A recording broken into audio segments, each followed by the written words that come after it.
오늘의 말씀 사무엘상 17장 50절에서 58절 말씀입니다.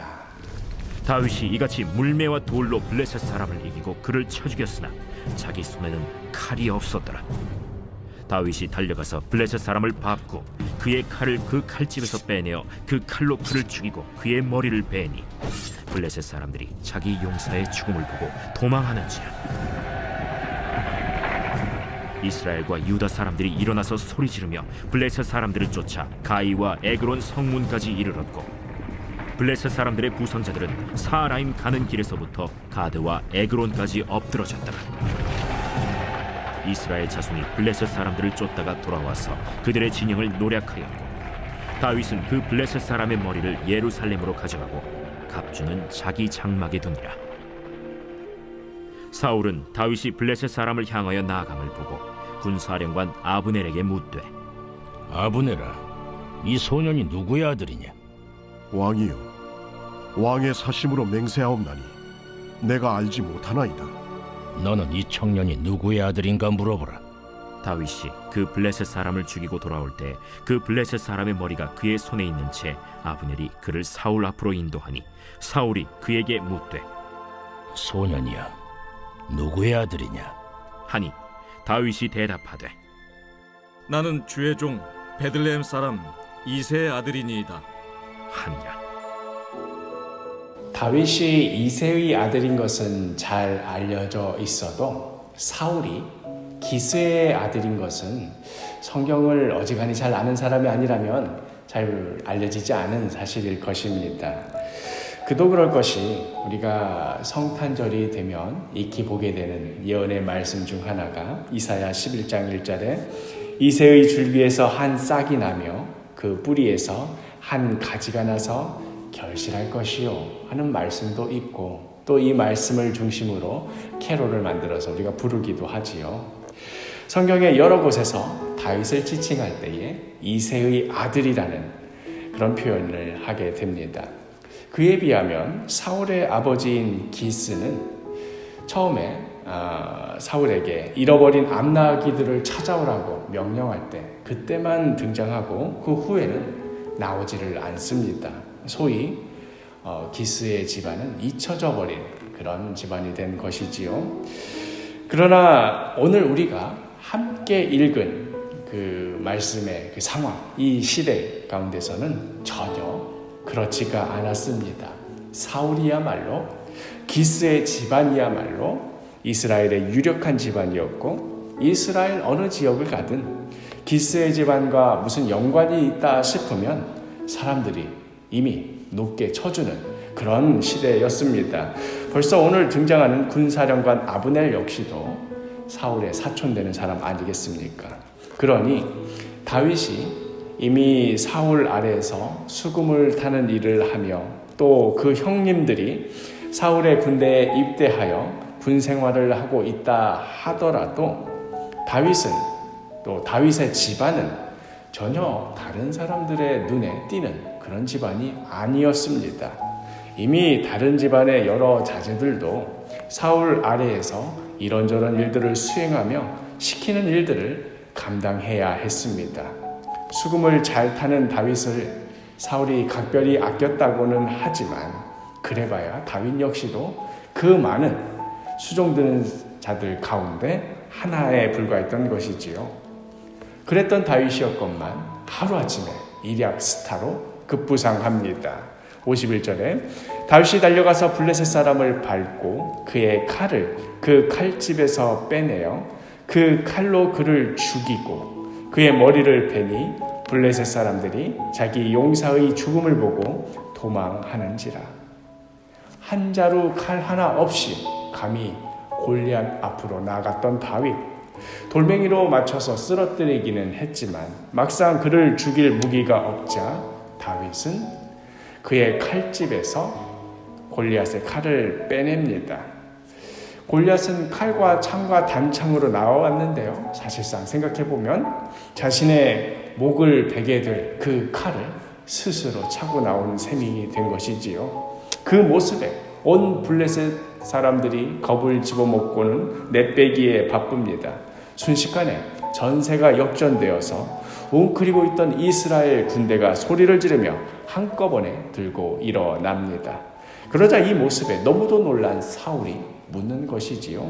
55절에 사울은 다윗이 블레셋 사람을 향하여 나아감을 보고 군사령관 아브넬에게 묻되 아브넬아 이 소년이 누구의 아들이냐? 아브넬이 이르되 왕이여 왕의 사심으로 맹세하옵나니 내가 알지 못하나이다 하매. 이 말이 사울이 다윗이 누구인지 모르겠다, 저 청년은 처음 보는 청년인데 누구냐, 이런 말일 리가 없지요. 그저 일개 소년으로서의 다윗만 알고 있다 뿐이었지 그가 도대체 누구의 아들인지 어떤 집안의 사람인지 전혀 모르고 있었습니다.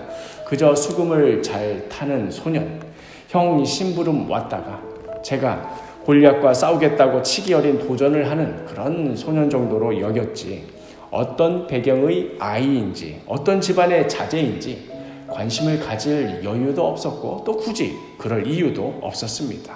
그러나 이제 더 이상 모른 채 지나갈 수는 없었습니다. 도대체 어떤 유력한 집안의 자제이길래 이토록 놀라운 일을 행하는가? 이스라엘의 기스 가문 이외에 이처럼 더 놀라운 가문이 존재하는가? 그리하여 아브넬에게 묻는 것이지요. 아브넬아, 이 소년이 누구의 아들이냐? 도대체 누구의 아들이냐? 그러나 아브넬이라고 다윗에 대해서 관심을 따로 가졌을 리가 있었겠습니까? 그리하여 이렇게 말할 수밖에 없는 것이지요. 왕이여 왕의 사심으로 맹세하옵나니 내가 알지 못하나이다. 그리하여 골리앗의 피가 여기저기 튀어서 묻어있는 채로 돌아온 다윗을 향하여 사울이 급히 묻습니다. 58절에 사울이 그에게 묻되 소년이여 누구의 아들이냐 하니 다윗이 대답하되 나는 주의 종 베들레헴 사람 이새의 아들이니이다 하니라. 역시나 괜히 물어봤는가? 아무리 들어봐도 뭐 했던 가문인지 들어본 바가 없습니다. 그 가문의 조상들 중에서 이전에 무슨 대단한 일들을 했는지 전혀 알려진 바가 없습니다. 그러나 성경 이야기의 모든 전말을 알고 있는 우리는 사울이 별것 아닌 것으로 들었을 이 대답, 베들레헴 사람 이새의 아들이니이다 하는 이 말이 얼마나 기가 막힌 대답인 것인지 우리는 이미 알고 있습니다. 신약 성경의 마태복음 1장에는 온 인류의 구세주 예수 그리스도의 족보를 이야기하며 다음과 같이 기록하고 있습니다. 마태복음 1장 5절에 살몬은 라합에게서 보아스를 낳고 보아스는 루색에서 오벳을 낳고 오벳은 이새를 낳고. 라합은 이 본문에 나오는 이 라합은 여리고 성의 창녀였던 바로 그 라합입니다. 어머니가 창녀였던 집안이 동네에서 그렇게 내세우고 다닐 만한 것이 아니라는 것쯤은 우리가 충분히 짐작할 수 있습니다. 그렇게 전직 창녀이자 이방 출신의 여인에게서 낳은 아들이 보아스입니다. 어쩌면 보아스는 어릴 적부터 동네 친구들로부터 어머니가 창녀다 이런 일로 많은 놀림을 받으며 자랐을는지 모르겠습니다. 그러나 어찌되었든지 간에 우리는 룻기 말씀을 통하여서 보아스가 얼마나 훌륭한 신앙인으로 성장하였으며 또 실제 삶 속에서 얼마나 하나님의 말씀대로 잘 실천하며 살았는가 하는 것을 익히 잘 알고 있습니다. 그는 자신의 손해를 감수해 가면서도 하나님의 율법 정신을 지키기 위하여 이방 여인인 룻을 기꺼이 자신의 아내로 맞아들였습니다. 그렇게 해서 낳은 아들이 오벳입니다.